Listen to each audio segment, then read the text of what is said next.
Daily. Taste the Daily. ఉపరాష్ట్రపతి ఎన్నికల ముగిశాయి.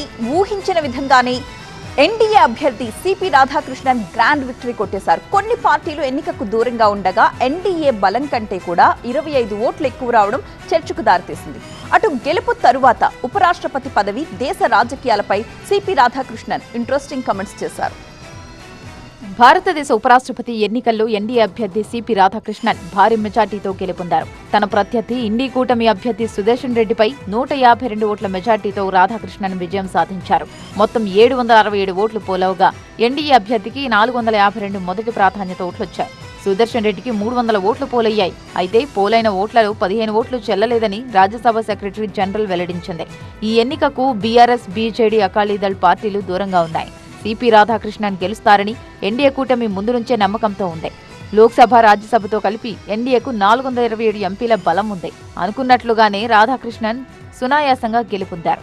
ఉపరాష్ట్రపతిగా ఎన్నిక కావడంపై సిపి రాధాకృష్ణన్ హర్షం వ్యక్తం చేశారు. ఈ సందర్భంగా రాజకీయాలపై కీలక వ్యాఖ్యలు చేశారు. We have to develop Viksit Bharat by 2047 means we should not do politics in everything. We have to forget, once the election is over, we have to forget the politics and we have to concentrate on the development. I will, in the new capacity, I will try my best for the development of this nation. In democracy, ruling party as well as opposition, both are important. It is the two sides of the same coin.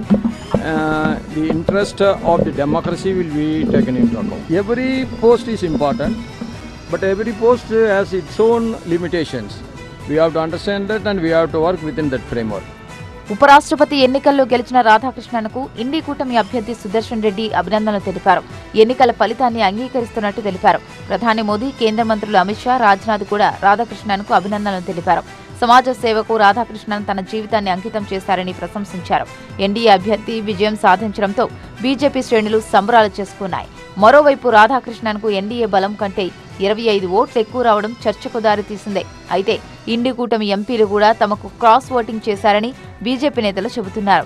అటు ప్రజాస్వామ్య విలువలను రాధాకృష్ణన్ కాపాడతారని ఆశిస్తున్నట్టు కాంగ్రెస్ అధ్యక్షుడు ఖర్గే అన్నారు. ఉపరాష్ట్రపతి ఎన్నికల్లో సైద్ధాంతిక పోరాటం జరిగిందన్నారు. AP CM Chandrababu, deputy CM Pawan కళ్యాణ్తో పాటు పలువురు ప్రముఖులు రాధాకృష్ణన్కు అభినందనలు తెలిపారు. ఇక సిపి రాధాకృష్ణన్ ప్రస్తుతం మహారాష్ట్ర గవర్నర్గా ఉన్నారు. అంతకుముందు జార్ఖండ్, తెలంగాణ రాష్ట్రాలకు గవర్నర్గా వ్యవహరించారు. దక్షిణ భారతం నుంచి బీజేపీకి బలమైన ప్రతినిధిగా పేరు తెచ్చుకున్న రాధాకృష్ణన్ ఆర్ఎస్ఎస్తో చాలా కాలంగా అనుబంధం కలిగి ఉన్నారు. గతంలో తమిళనాడు బీజేపీకి అధ్యక్షుడిగానే పనిచేశారు. 4 దశాబ్దాల సుదీర్ఘ రాజకీయ జీవితంలో సిపి రాధాకృష్ణన్ అనేక విజయాలు సాధించారు. దీంతో పాటు రాధాకృష్ణన్ ప్రధాని మోదీ, కేంద్ర హోంమంత్రి అమిత్ షాకి నమ్మకస్తుడిగా భావిస్తారు.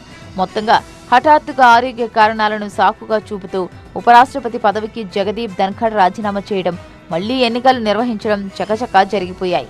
ఈ నేపథ్యంలోనే ఎన్డీఏ పక్షాల మద్దతుతో సిపి రాధాకృష్ణన్ విజయం నల్లేరు మీద నడకలా సాగింది.